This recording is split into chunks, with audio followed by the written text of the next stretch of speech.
Hello, and welcome to the Lore of Braunhaven. So, as promised on today's episode, we are going to be talking about the Duergar, otherwise known as the Grey Dwarves. We're continuing on our path of the dwarves, and right now we are discussing these guys who live in the mythic underworld of the Colossian Empire. So the Duergar, they've kind of had a rough start to life. Of course, Duergar are dwarves, but they would no longer really be considered a typical dwarf.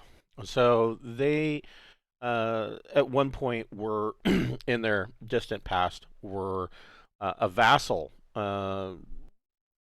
Well, they didn't really have an empire, but they were vassals of the Drow.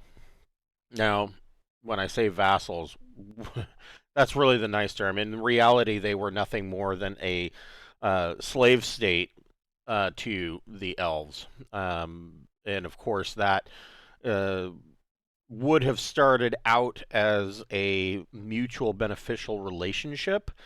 But once the Drow, the cult of Arachnia, had kind of insidiously taken over the Drow's vast empire of the underworld, that quickly changed. And the Drow were always opportunistic. They were always going to exploit others. But it really got bad when Arachnia came about. And so the Duergar, that was kind of the key to them rising up and striking out on their own, more or less. The Drow, because of the cult of Arachnia, they had their own internal squabbles. And so there was this kind of civil war going on. Well, then the Duergar saw this, and they saw that as an opportunity. So the Duergar rose up, and there was a short-lived but very large battle going on in the underworld between the Drow and the Duergar. And eventually, the Drow, not wanting to fight a war on two fronts, decided to deal with their internal problems first. And so they decided just to leave the Grey Dwarves to their own devices and deal with their own problems internally, which that also didn't turn out well for them. The cult of Arachnia really caused the Drow Empire to fall in on itself. And so the Duergar were left alone to move off, and they didn't. I was going to say that they created their own empire, but that's only, I guess, partially true. The Duergar did create their own nation, and that is really centered on their capital city in the underworld, known as Felsencleft. And the unfortunate side of things is that the Grey Dwarves really got some of the worst tendencies of the Dark Elves, and so they carried with them a lot of the bad stuff that they learned from the Drow. The Duergar, because of the long years of enslavement by the Drow, and especially the machinations of Arachnia, the demon goddess, they have been experimented on magically. And so Duergar are not like normal dwarves. They have the ability. They have some mental powers that they've gained. Such as enlargement. They can grow. They can also shrink down to 6 inches in height, and they can turn invisible. They also have the ability to heat any object or creature within sight. They can cause them to heat up instantly. So these were kind of leftovers of the Arachnia trying to. Originally, her idea was that she wanted to make the Duergar more like shock troops, because she wanted to Arachnia, and still to this day, Arachnia wants to take over all the world. She wants to blot out the sun with her webs and create this demon spider realm of the entire prime plane. And things just aren't really going her way. She's she has not been successful, but the Duergar, so they're not typical dwarves. I mean, your normal dwarf can't grow to twice his size or shrink down to 6 inches. But the Duergar do have this ability. Because of this ability, they have more or less created Felsencleft as a autocratic police state. They are, due to their enslavement by the Drow, Duergar are very xenophobic. The other thing that they kind of took with them is the concept of slavery. And you would think that a race that was slaves would have learned, but they didn't. And the one of the largest slave operations in the entire underworld, aside of course from the Drow, is the Duergar. Almost everything in Felsencleft is handled by slaves. Where do they get these slaves? Well, sometimes they capture them, either from the surface world or even other underworld races. Um, they trade with other underworld races. They do have a trade system now, of course, with the Drow, and so slaves are traded back and forth. Sometimes their own slaves are other Duergar. They don't make a distinction. So one of the things to really remember, or to really put into context with the Duergar, is that the Duergar are not evil for evil's sake. In fact, I wouldn't even really classify the Duergar as evil. I would say that they are stoically conservative. They are stuck in their ways, even more so than regular dwarves. The Duergar are xenophobic, stoic, and conservative, and they're not cruel for cruelty's sake or evil for evil's sake. They're just pragmatic. This is the way things are. This is the way things should be, or the way we've always done them, and we're not going to fix a wheel that's not broken. And so that is how Felsencleft and their little kingdom has gone on for hundreds of years, if not thousands of years. So their biggest exports out of Felsencleft are slaves, jewels, and of course precious metals and ores. Um, there are mines. They are in this point they are typical dwarves. They will mine anything and everything. They even have coal mines. Being down underground, you wouldn't think they would have a whole lot of need for that. There's plenty of molten ore. Nope, they mine it all. And those are some of their largest exports out of Felsencleft. And these mines surround or go throughout the entire mythic underworld, but they even go in and through the city of Felsencleft. The mines run day and night along with their forges. The current king of Felsencleft is King Jewel Stein, or excuse me, Jewel Stein of the Clan Stein.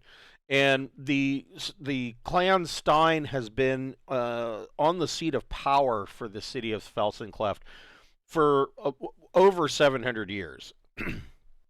And he does rule with an iron fist. He is an autocratic dictator, that while he does have advisors and counselors, of course, on his court, it's his way or the highway. And by highway, I mean probably selling you into slavery. You will lose everything, and all titles will be removed. He has no problem, and it doesn't matter who you are. You could be a high-ranking Duergar noble, and you could be stripped of everything tomorrow, and shipped into slavery if you do something that he doesn't necessarily like.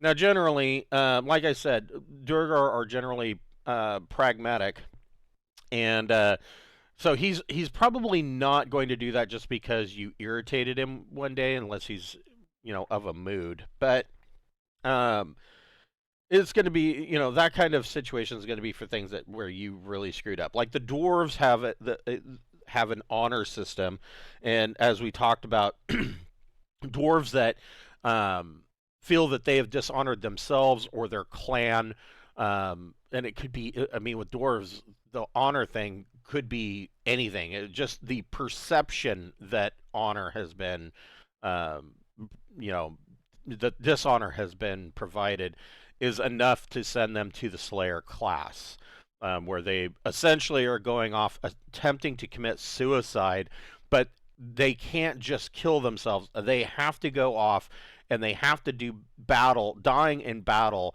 valiantly, or else they cannot regain their honor. So that's the normal dwarven society. With Duergar, um, really, there is no Slayer class necessarily for Duergar. Instead, those Duergar generally end up becoming slaves. Um, although you wouldn't sell yourself into slavery. Usually, you just keep that to yourself. Um, because of their ability to turn invisible and their and shrink especially, the Felsencleft, along with being, this ties into Felsencleft being a part or being a police state. Nobody knows who is listening because you don't know if there is a tiny or gray dwarf hiding in the corner, or perhaps an invisible gray dwarf listening to everything you said. So several slave uprisings have been put down rather early because Duergar guards, out of a troop of 4, there's probably a 5th one who is invisible, listening to everything that is being said and pointing out things. So it's a really paranoid place to be. Visitors to Felsencleft, or anybody visiting the underworld, by friendlies, if you can call them friendlies, more like neutrals. If they are warned, surface dwellers are going to be warned. Be careful about going through Felsencleft because at the worst, you're going to receive a cold welcome because, like I said, they're xenophobic and Duergar don't really like visitors. Not to say that they don't open their doors to trade, they do, but nobody stays for very long. It's like, do your business and get out. At worst, you could make an offense to somebody or run afoul of a law, be captured and forced into slavery. And pretty much slavery, there's only two real um, punishments for any crime that is broken in Felsencleft.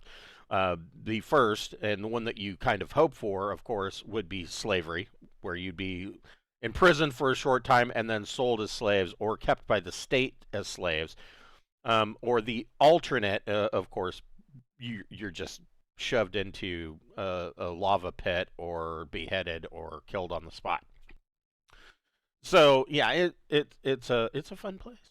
It's yeah, it's dark, it's gray, and that fits the Duergar. The Duergar do have one additional um, item that they trade, aside from gems and ores and slaves, and that would be a very strong smelling, foul smelling, and some would say foul tasting ale. And like I said, it is strong. It is very potent, typical of dwarves. And this ale is made from distilling different fungi and lichen that is found throughout the underworld.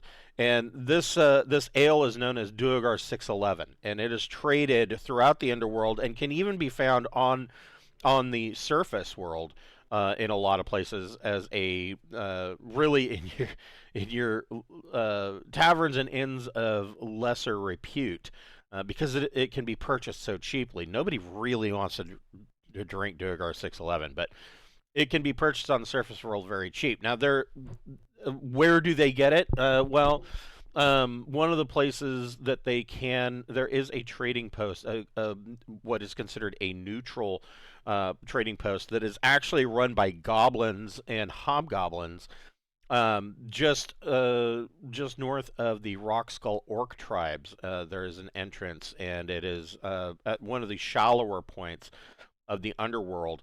And these goblins are known to trade openly with the surface worlds. They deal in everything that you can imagine under the sun: slaves, Duergar 611, gems, or stolen goods. It's basically a clearinghouse for bandits, um, run by goblins. And so that is one place where surface dwellers can get Duergar 611. And of course, once it leaves there, it goes all over the place and is traded widely. um, so, like I said, the mining operations take up everything. One of the other things that the Grey Dwarves do, of course, is they are very prolific craftsmen, and excellent smiths. Now, that it is generally considered that Duergar goods are of a lower quality than that of the dwarves. I wouldn't necessarily say that that is true, though. That the thought process on that is that, well, when the dwarves create, let's say, a warhammer, they are going to create the warhammer, and they are going to inscribe it with dwarven script and dwarvish knots, and it is going to have more or less a Art Deco style or artistic flair to it that makes it also pleasing to look at. Yes, it's a weapon of war, but no, it doesn't have to be ugly. Duergar don't really have that sense. They will make something that is functional, and it doesn't need artistic flair to be functional. If they create a simple stone door that opens and closes, that will suffice. The door is functional. It doesn't have to have decorations and filigree and engravings upon it. The only exception to that is in their temples. Now, the Duergar, they go all out when building their temples with filigree and the like. And the Duergar, unlike the dwarves who worship Montes, the Duergar tend to worship Thuros, who is the god of elemental fire. He is the great flame. He is the ash father. Um, in in the Duergar realm, in Felsencleft, while Thuros is most commonly depicted as being a flame that is coming out of the palm of Montes's outstretched rocky hand, in Felsencleft he is depicted as about the size as a dwarf. He's about the size of a Duergar, that is made entirely of fire, holding a hammer over an anvil. Is a typical representation of Thuros in Felsencleft, and so that is the Duergar, and what they're currently up to. And as far as what they're up to is they're trading slaves and selling stuff and living their best Grey Dwarf life, as good as that might be. So if you're going to travel down to Felsencleft, beware, because you might end up being the next item sold off of a trade caravan. Next time, we will start talking about the gnomes and the Sverfneblin, and we'll continue on with the dwarvish type races. Not that gnomes are cousins of dwarves, so they kind of fit, and I put them all together. Thank you for watching. I'll catch you next time on the Lore of Braunhaven.